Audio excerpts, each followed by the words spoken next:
Salut la famille, salut, c'est Rudin Doni, le propriétaire du site Kindeve Loterie, votre site qui vous donne l'information qui permet à ce que vous puissiez prendre l'autonomie de votre processus de l'obtention des visas DV Loterie. Alors, ça fait un bon moment que nous n'étions pas sur une vidéo parce que nous étions beaucoup plus sur notre page Facebook Kindeve Loterie ainsi que sur notre site web kindevloterie.com. Alors, nous revenons aujourd'hui par cette vidéo parce que cette nouvelle qui est arrivée depuis le 24 février demande à tous les gagnants de la DV Loterie compris et tout celui qui veut immigrer aux États-Unis d'amener ses formulaires le jour de son interview au niveau de l'ambassade et au consulat de son pays. Alors, nous avons reçu beaucoup de questions de nos abonnés et c'est là qui nous suivent sur notre site web, même sur les commentaires. Beaucoup de personnes nous ont posé la question à savoir quelle est l'importance de ces formulaires, comment l'avoir, comment le remplir. Est-ce que c'est vraiment important que le jour de l'interview, qu'on amène ça à l'ambassade ou soit au consulat? Alors, nous allons essayer, à travers cette vidéo, de donner quelques explications et en même temps vous montrer comment est-ce qu'on remplit ces formulaires ici.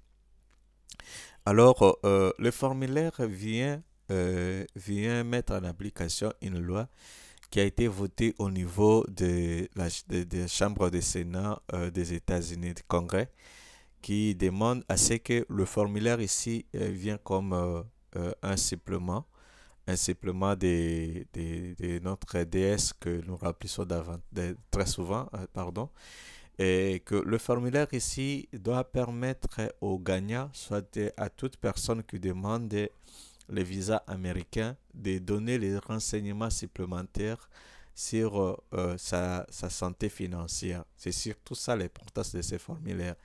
Pourquoi? Parce que il y a une loi qui était sortie, vous le savez très bien, au mois d'août et octobre de l'année passée, qui demandait à ce que chaque candidat puisse présenter le formulaire ISA 35 qui est sur la charge publique. Alors, bien que cette loi a été tombée caduque, mais cette fois-ci, la loi votée par le Congrès le 27 janvier, qui donne place à ce nouveau formulaire ici, demande à ce que tout gagnant puisse présenter ces formulaires ici. Alors, dans ces formulaires ici, on demande à ce que vous détaillez ce qui est votre revenu, c'est-à-dire votre santé financière. Vous allez expliquer dans ces formulaires ici tout ce que vous gagnez, tout ce que vous possédez en biens comme en espèces. Alors, cela va permettre à l'agent consulaire qui va vous interviewer de savoir si vous répondez exactement au seuil de pauvreté, au seuil de pauvreté que je vais vous montrer comment est-ce qu'on calcule ça. Depuis là, je vais vous montrer comment est-ce que le seuil de pauvreté est calculé, comment est-ce qu'une famille qui a beaucoup d'enfants, qu'est-ce qu'il doit avoir comme revenu dans sa santé financière pour qu'il soit admissible à un visa. Alors, il y a également dans ces formulaires ici où vous allez renseigner même sur votre éducation, hein, et quand bien même vous l'avez mis dans votre DS, ici aussi on va vous demander de mettre quelques informations sur votre éducation ainsi que sur votre expérience. Alors, dans ce, il faut comprendre que c'est très capital parce que si vous n'avez pas le formulaire, je ne dis pas que c'est obligatoire que l'agent consulaire vous le demande, mais pour la mesure de prudence, il est important que vous l'ayez déjà avec vous parce que la loi qui est sortie dit que l'agent consulaire ne peut pas vous refuser les visas parce que vous n'avez pas présenté ces formulaires ici. Ce qu'il doit faire, c'est de vous dire de vous demander d'abord ces formulaires ici. Si alors vous ne présentez pas ces formulaires, alors lui, il a le droit de vous dire que non, voilà, vous n'avez pas droit à bénéficier d'un visa. Mais avant tout, il doit vous signifier que ce formulaire ici est demandé ou pas. Alors, si vous avez votre chance, l'agent consulaire peut ne pas vous demander ce formulaire ici. Mais pour la sécurité de tous, nous vous montrons comment est-ce qu'on remplit ces formulaires ici, afin que vous l'ayez déjà avec vous le jour de votre interview. Voilà, le formulaire est là, comme vous le voyez. Il y a la première partie qui est là. Tout d'abord, je dois expliquer ici, si vous voyez ici, il y a une date d'expiration ici. C'est-à-dire, le formulaire ici est encore en ligne et utilisable jusqu'au 31 août 2020. Dépasser cette date ici, le formulaire ne sera plus en actualité, c'est-à-dire ça sera déjà retiré. Parce que l'année fiscale pour le DV ou voilà pour le DV, ça se termine au 31 septembre. C'est-à-dire qu'on considère que à cette date ici du 31 août, tout le monde aura déjà son formulaire avec lui et que ça sera plus possible de le remplir en ligne. Voilà. Nous allons passer maintenant à comment remplir. Comme vous le voyez, le formulaire est en anglais et est possible de le remplir en ligne. Et cela ne veut pas dire que puisque vous le remplissez en ligne, vous allez l'envoyer directement. Non, vous le remplissez comme ça et après, vous avez la possibilité de l'enregistrer. L'enregistrer et puis l'avoir en dire et le présenter les jours de votre interview. Nous allons commencer par le remplissage. La version ici est en anglais, mais j'ai une autre version que j'ai traduite en français. Nous allons faire ces deux fenêtres ici que nous allons utiliser pour les remplissages. Alors ici, la partie 1, on demande les informations sur le gagnant principal. Le gagnant principal qui doit renseigner ces informations ici. Alors ici, comme vous pouvez le voir, j'ai rempli par rapport à mes identités. J'ai mis ici mon nom, mon prénom ainsi que mon post-nom. La date de naissance. Il faut retenir que le format pour la date de naissance, le format anglais ou américain demande à ce que vous commencez par le mois, le jour et puis l'année. C'est-à-dire comme vous voyez ici, les 11 ici, les 11 c'est le mois, le 17 c'est le jour et le 23, le 1923 c'est un exemple, c'est l'année. Alors à la question troisième point ici, on pose la question, il faut que je vous montre ça en français. C'est ça ici, on pose la question, avez-vous déjà été aux États-Unis? Alors, si vous n'avez jamais été aux États-Unis, ce qu'on suppose, c'est que vous avez gagné votre DV loterie et que vous faites le démarche et vous n'avez jamais été aux États-Unis, vous devez répondre par non. Alors, si par hasard vous avez déjà été aux États-Unis, vous allez répondre par oui ici. Répondre par oui, mais comme ce n'est pas votre cas, vous allez répondre par non. Alors, la suite ici, la deuxième ici, on demande maintenant sur l'assurance maladie. Voilà, il y a une vidéo que je suis en train aussi de faire. Il faut que je sois sûr avec toutes les informations à ma possession pour faire cette vidéo. On demande ici l'assurance maladie. Voilà, si nous revenons sur l'autre formulaire ici, on dit, avez-vous déjà obtenu une assurance maladie aux États-Unis? Voilà. Si vous avez déjà obtenu une assurance maladie aux États-Unis, vous allez alors répondre ici par oui ou soit par non. Si vous n'avez jamais obtenu une assurance maladie, répondez par non. Mais je vous conseille de répondre oui. Pourquoi? Parce que si vous répondez non, ce qui veut dire que vous n'aurez jamais une assurance maladie le 30 jours qui va suivre votre arrivée aux États-Unis. Alors, ça sera très compliqué. Or, lorsque vous dites que oui, vous avez une assurance maladie, parce que je vais vous montrer comment l'avoir à travers ces sites ici. Il y a un site ici qui, qui donne la possibilité d'avoir une assurance maladie à distance.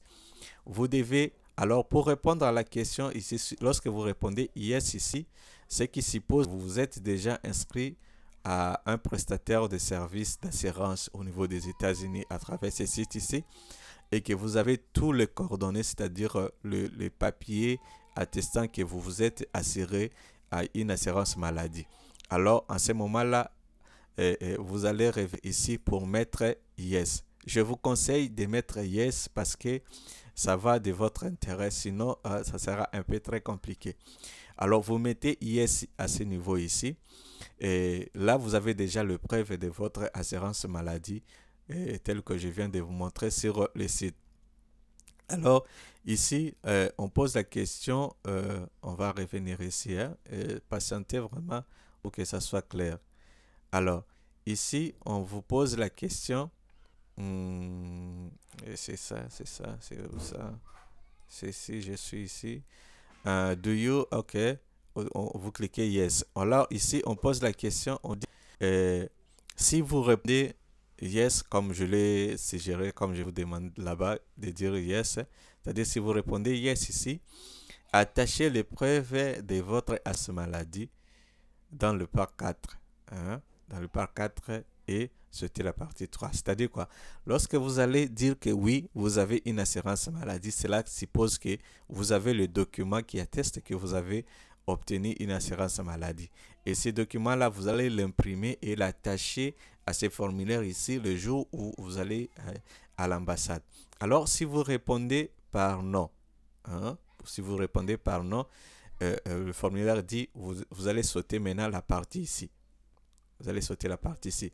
Et puisque vous avez répondu oui, yes à la partie ici, donc ici, on vous demande d'insérer, on vous demande, la question demande à ce que si vous aurez cette assurance maladie les 30 jours suivant votre arrivée aux États-Unis. Ce qui est vrai, vous devez répondre ici par oui parce que vous avez déjà les documents qui attestent ici que vous avez déjà une assurance maladie que vous avez obtenue à travers le père de ces sites ici. Alors, autre question c'est ici. Vous devez maintenant préciser quel genre de maladie, quelle assurance vous avez obtenue. Hein? Et ici, la question est là. Si vous avez répondu par oui au point 4 ici, point A ici, c'est ça, et le point A. Identifiez le régime d'assurance maladie spécifique et la date à laquelle vous commencerez, la couverture commencera. Alors, or, dans ce site ici, lorsque vous vous inscrivez une assurance maladie, on donne toujours la date du début de votre assurance et la date de fin de votre assurance.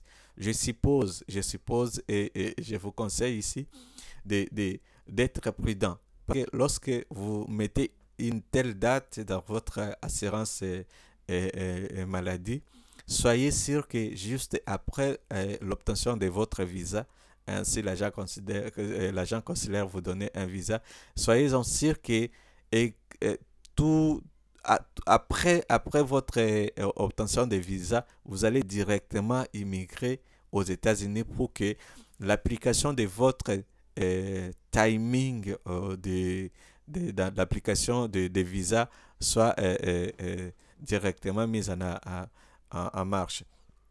Alors, il faut faire attention. Il faut vraiment faire attention et que lorsque vous vous inscrivez à une assurance, que vous soyez sûr que vous avez déjà votre billet.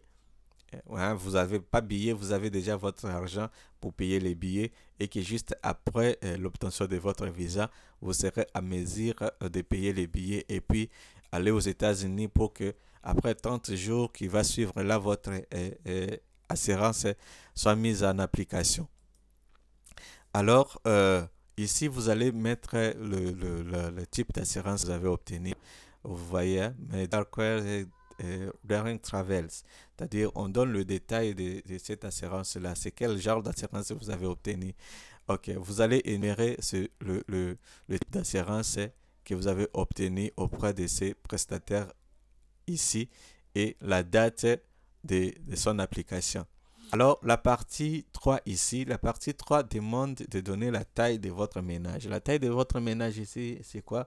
C'est, vous devez ici donner l'ensemble de personnes qui vous accompagnent aux États-Unis. Alors, j'ai donné l'exemple ici, c'est-à-dire que c'est moi, c'est moi qui pars aux États-Unis. Je suis accompagné, par exemple, de 5 personnes. Et ici, vous allez énumérer, hein, ici le nom, le nom, le nom, le nom, le nom, et puis vous mettez leur âge ici, l'âge de chacun, de chaque personne qui vous accompagne ici. Et puis ici, vous mettez votre relation. Si c'est moi, je suis l'époux, ça c'est l'épouse, les enfants. Ici, si c'est les enfants, vous mettez les enfants.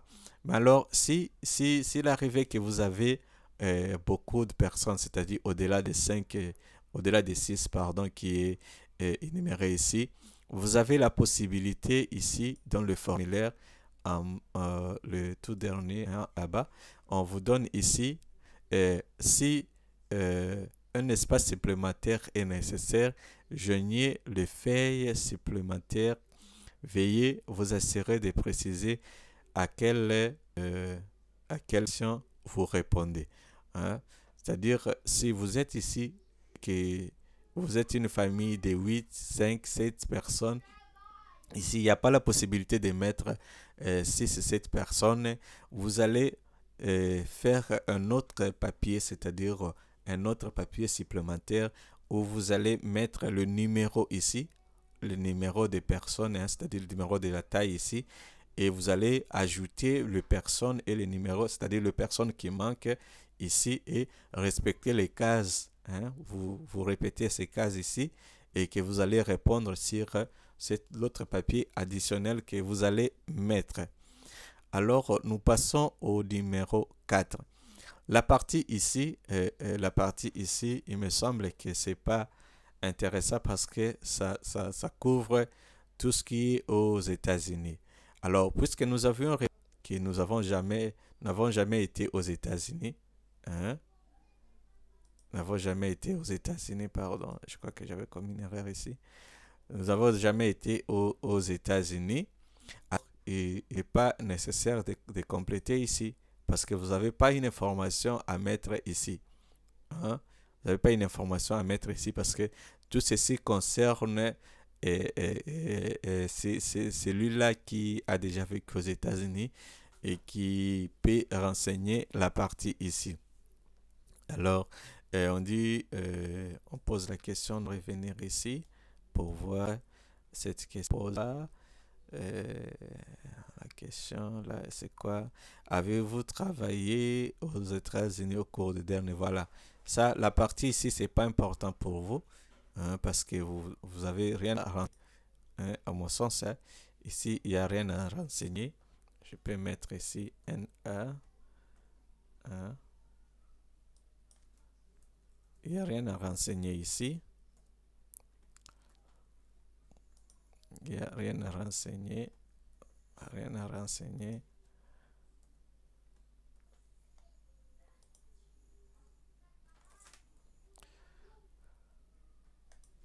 Donc, il n'y a rien ici. La partie ici, moi je considère que c'est pas important. C'est pas correct parce que vous n'avez rien à renseigner à la partie ici. C'est la partie qui est très capitale pour vous. La partie qui est très capitale parce que ici, on demande les informations sur le revenu que vous touchez. Le revenu que vous touchez, vous devez les détailler à la partie ici. Il faut que je vous montre sur ce formulaire pour que vous preniez une connaissance. Voilà, la partie des revenus ici. Alors, on dit, quelle est votre rémunération annuelle actuelle aux États-Unis? Hein, on fait allusion aux États-Unis, mais c'est la partie qui est très capitale ici. Alors, la partie ici, je vais l'associer avec je vais l'associer avec cette information sur le seuil de pauvreté. Alors, lorsque vous arrivez ici, lorsque vous arrivez à la partie ici sur le revenu, je vous conseille bien comprendre comment est calculé le seuil de pauvreté ici. Alors, le seuil de pauvreté, imaginons, on prend l'exemple, si vous êtes une personne et que vous devez remplir cet espace ici sur pauvreté et sur le revenu. Si vous êtes une personne, je vous conseille d'avoir un montant qui est supérieur à ce montant ici, à 12 760 $. C'est-à-dire, lorsque vous allez mettre votre revenu ici, je vous conseille par exemple de mettre 15 000 $. 15 000 $. C'est où ça? Voilà. Je vous conseille de mettre, par exemple, 15 000 $. 15 000 $. Je vous conseille de mettre 15 000 $. Pourquoi? Parce que lorsque l'agent consulaire va faire le calcul sur le seuil de pauvreté aux États-Unis, cela va permettre à ce que vous soyez au-delà de ce que les États-Unis considèrent comme le seuil de pauvreté. C'est-à-dire, si vous êtes dans le 12 760 ici, l'agent considère ici comme si vous êtes dans le moyen, c'est-à-dire vous êtes dans le seuil de pauvreté respectable.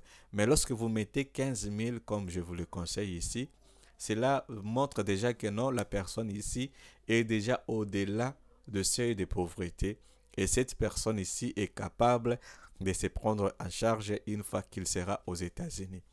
Alors, ce calcul ici, je mets ici 15 000 par rapport à une seule personne. Mais lorsque vous voulez calculer pour âge de plusieurs personnes, il faut toujours prendre les 12 760 $ ici, ajouter les 4 800, les 4 480 ici, si vous allez ajouter dans votre ménage. C'est-à-dire quoi? Par exemple, pour moi qui avais fait pour 5 personnes, 6 personnes, c'était 6 personnes, je dois prendre ces montants ici, et le mettre là. C'est-à-dire, c'est ce montant que je dois mettre. Je dois mettre ce montant ici. Voilà, je dois mettre ce montant de 35 160 $.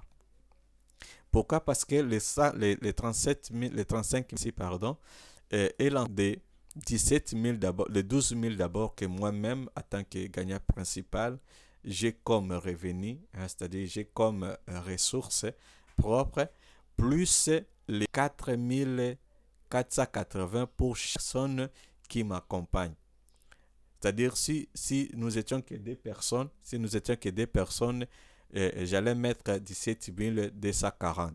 Si nous étions 3 personnes, c'est-à-dire s'il y a des personnes qui allaient m'accompagner, je dois avoir dans mon compte 21 720 $.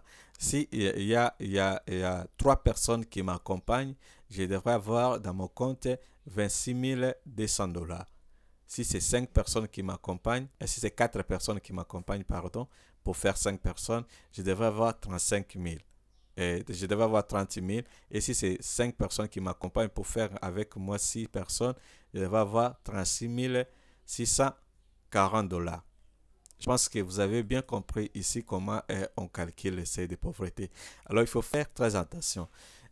Ici, le montant que vous allez mettre ici, soyez-en sûr que dans votre compte bancaire, vous avez ce montant ici. Je ne sais pas comment est-ce que vous allez faire, mais je suppose que vous allez avoir ce montant ici dans votre compte bancaire. Si vous êtes une personne, c'est comme je dis, préférence, vous devez avoir au moins 15 000 $. 15 000 $, hein, pour ne pas avoir de difficultés de votre interview. Parce que le montant ici sera calculé, l'agent consulaire va calculer ce montant ici par rapport à chaque personne qui vous accompagne. Il sait que vous, les gagnants principaux, vous êtes dans l'obligation d'avoir 12 760 dollars et que chaque personne qui est sur votre dossier, on ajoute 4 480 dollars pour permettre à ce que votre enveloppe là, pour voir l'ensemble de ce que vous avez comme revenu dans votre compte ou soit dans le billet total que vous allez présenter à l'agent consulaire le jour de votre interview. Alors, à la question ici qui dit B, si vous avez actuellement un emploi en attente aux États-Unis, qui est l'employeur? La question est bien de demander si, et le fait que vous n'avez pas encore un employeur, un emploi au niveau des États-Unis, je pense que la réponse ici, c'est de dire rien à signaler. C'est-à-dire,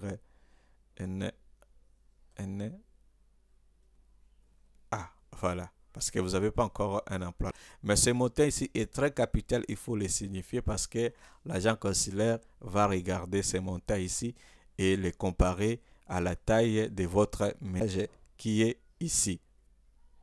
Voilà, à la taille de votre ménage qui est ici. Voilà, c'est à la question 8. La question 8 dit quoi?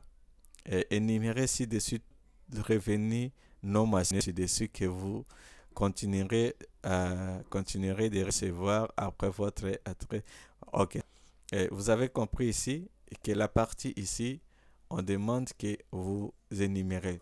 Par exemple, vous avez ici à Kinshasa, soit là où vous vivez, vous avez une maison, vous avez une entreprise, par exemple, vous avez une activité qui vous donne de l'argent. Je prends par exemple, moi j'ai un blog, je dis que je suis blogueur, un blog, je mets blog, moi j'ai un blog j'ai un blog et ces blogs-là me procurent de l'argent. C'est-à-dire, dans votre cas, si vous avez une maison, vous avez une plantation, vous avez des taxis qui vous donnent de l'argent, vous allez mettre ces différents moyens de finances qui vous donnent de l'argent. Alors ici, on met le type, donc voilà, mettez le type de revenus. Voilà, le type de revenus ici. Je vais mettre mon blog. Comme je veux que le blog qui me donne de l'argent, je vais mettre blog. Je vais mettre blog. Vous, si vous avez un taxi bus, vous allez mettre un taxi bus. Si vous avez une entreprise, vous allez mettre une entreprise. Si vous avez n'importe quoi, vous mettez, c'est-à-dire vous mettez la chose qui vous donne l'argent. Quand bien même vous serez aux États-Unis, cette entreprise ou soit cette chose-là va commencer toujours à vous donner de l'argent. Moi, je mets le blog ici. Je dis, c'est par mois que j'ai l'argent. Chaque mois, j'ai l'argent. Je suis payé chaque mois. Je suis payé chaque mois. Et je mets le montant ici. Je mets le montant que je suis payé, qu'on paye chaque mois. Je dis par exemple 1500 dollars. Je mets 1500 dollars. Voilà. Je mets 1500 dollars. Je suis payé chaque mois 1500 dollars. Voilà. Je détaille là. Si j'avais une autre activité, soit une entreprise ou soit quoi, je vais énumérer le tout ici. Je énumère le tout ici et puis je mets le montant ici. Et après, le montant total va être calculé ici. C'est-à-dire l'ensemble de tout là. Pour mon cas, je n'ai que mon blog qui me donne de l'argent. J'ai que 1500 dollars. J'ai que 1500 dollars. Ok, c'est un peu ça. Donc, vraiment bien le faire, hein? C'est-à-dire, vous énumérez ici le revenu que vous touchez et ça vient de quoi ces revenus-là. Si vous travaillez, vous allez dire que non, je suis employé, soit dans telle entreprise et quand bien même je serai aux États-Unis, mon salaire va toujours me parvenir au niveau des États-Unis. Soit j'ai une maison il y a une maison en location et chaque mois on va continuer à me payer. Vous mettez la somme, vous mettez, soit on va commencer à vous payer par an, soit annuellement, ou soit on va commencer à vous payer par mois.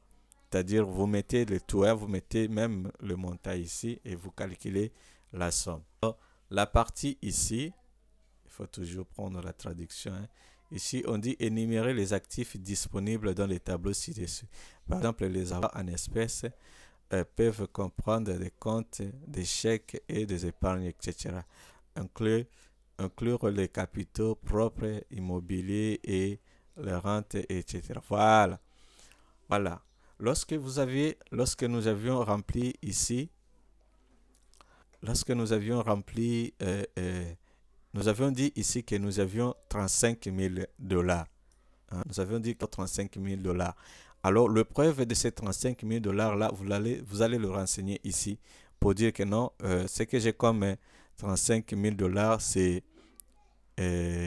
c'est un montant, c'est-à-dire c'est un compte d'épargne, par exemple. Hein, c'est un compte d'épargne que j'ai. Compte d'épargne, voilà. C'est-à-dire, ou soit vous allez, c'est mon compte à banque que j'ai. Hein, c'est mon compte à banque. Vous signifiez que non, cet argent que j'ai mis là-bas, les 35 000 $ là, c'est mon compte à banque, par exemple. Hein, vous le mettez là-bas. Vous le signifiez. Et exactement que non, voilà, c'est mon compte à banque.